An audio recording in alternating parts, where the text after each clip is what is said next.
Hey guys, my name is Iasmina and welcome back to my channel. Today I want to talk to you guys about the top words you can cut right now from your novel. This is definitely a step that you need to take further on in your novel. Don't do this right after you finish your first draft, because at that stage things might still change. You might completely take out scenes, you might have to completely rewrite chapters, and so doing it at that stage doesn't really make sense because the changes that you make will be redundant. So the latest you can do this in the process of drafting, so at a later draft, the better. But having said that, here are my top words you can cut right now from your novel. My first choice would be the yes, no words. You shouldn't have characters answer questions with one-word answers, and it's even worse if those words are just yes or no. There are better ways to convey a positive reaction or a negative reaction by describing the actions of the character, or if it's an introspective thing, the emotions, what's going on in their head. But if one of the characters is asking,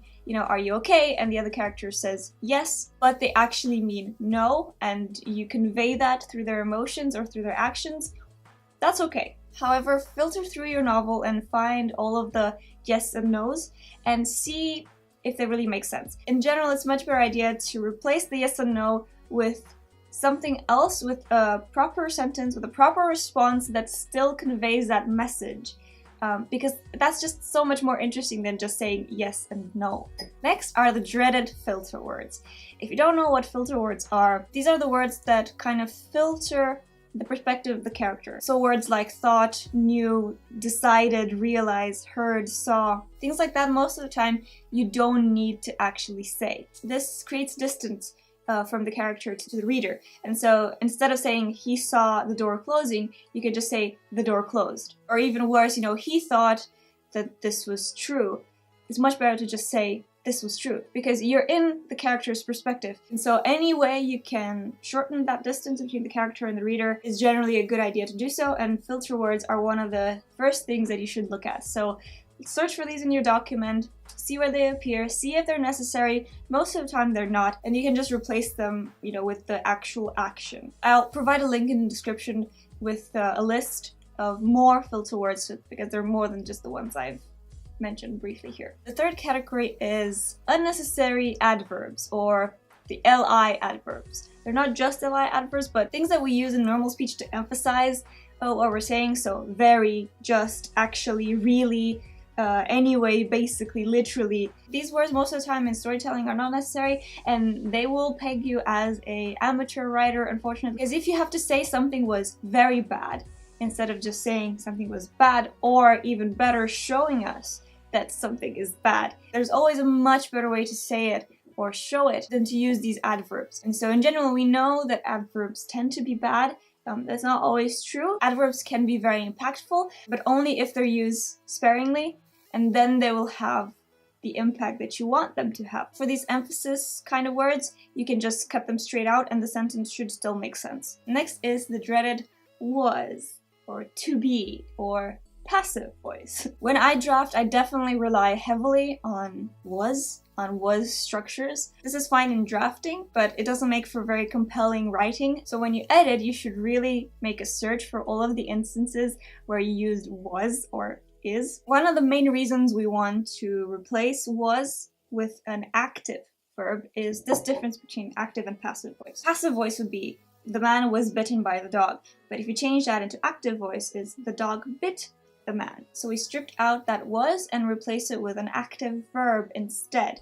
And that sentence now has a lot more impact, and it's also active voice instead of passive voice. The more interesting verbs you can find to replace was, usually the better. Don't go super crazy and use a thesaurus to replace all of the verbs to something crazy. But in general, you want to be as specific to the action as possible instead of just saying was. In the same vein of trying to be specific rather than unspecific is to take out all of the unspecific words that you might use, like something, someone, anything, anyone, everything, somehow. These are very broad words that don't actually mean anything specific, so you should always be as specific as you can. So instead of saying something, try to find an interesting object or whatever it is in your sentence that would make it a more interesting sentence. Now the next category is simple, because in most cases you can get away with just deleting these words straight up. You don't have to replace them with anything. And these words are up and down. So what I mean by this is we usually use these words in conjunction with standing up, sitting down. Because you usually use those in that specific context, we know that if someone is standing, they're standing up. We don't need to specify the word up. In the same vein, if someone is sitting, we know that they're sitting down on a chair. We don't need to specify it. Always trust your reader that they can figure out these nuances, even though it's not really a nuance, it's just common sense, right? So you can straight up delete these ups and downs as long as they're in that construction, and the sentence should still make perfect sense. The next category is sequence of events type of words. So what I mean by this is start, begin, suddenly, finally, then. We tend to use these before an action. A lot of times they're simply not necessary. A very good example is suddenly. People tend to use suddenly when they want to show a sudden, unexpected thing that is happening, but by starting the sentence with suddenly, it actually has the opposite effect, because it's not sudden anymore.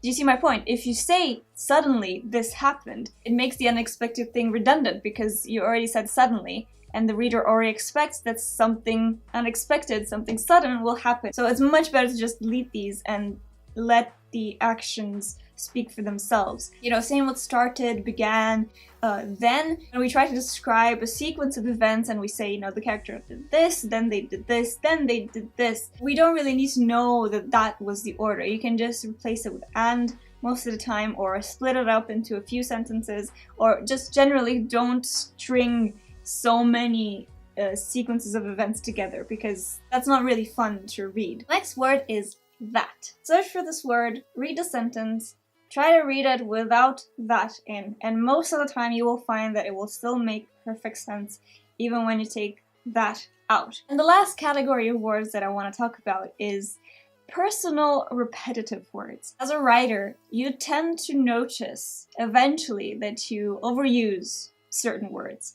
and we all have our own personal repetitions. I'll just give you some examples of my personal repetitive words that I had to cut out as much as possible because I searched for them and I realized, wow, I use these a lot. So things like nodded, shrugged, looked, rolled his eyes, laughed, gestured, friend, grinned. These were some of my most repeated words, but most of these actually are dialogue related actions. So I have a big cast of characters that most of the time are always in the same room and they're always talking, and when you have 3 or more characters sitting around the table and talking, instead of saying, you know, dialogue, character said, dialogue, next character said, visually that's very boring and repetitive, so we tend to use these actions before or after the dialogue to mix things up a bit, make it more interesting. And that's great as long as it's not overused and as long as you don't use the same actions over and over again. And I definitely tended to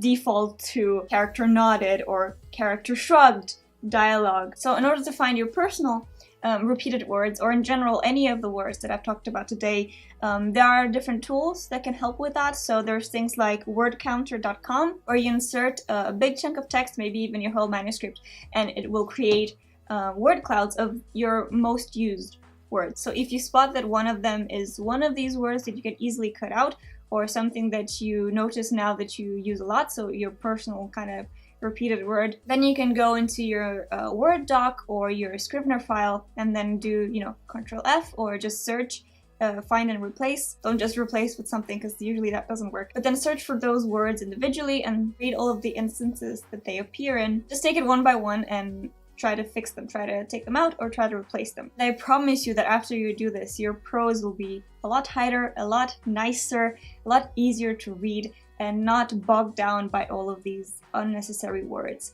that we definitely use in day-to-day conversations, but you don't necessarily want to put those in a novel for people to read. So I hope that this was helpful, and I hope that you will search for these words in your manuscript and maybe find ways to delete them and replace them and make your manuscript that much better. I would love to know if you have some of these personal repetitive words and what they are. I think that's very interesting because we tend to be very, very different in our writing. Of course, it also depends on genre and point of view and everything, but leave them in the comments below if you have any. I'd love to read about them. But that's it for today, guys. Thank you so much for watching, and I'll see you next Monday. Bye!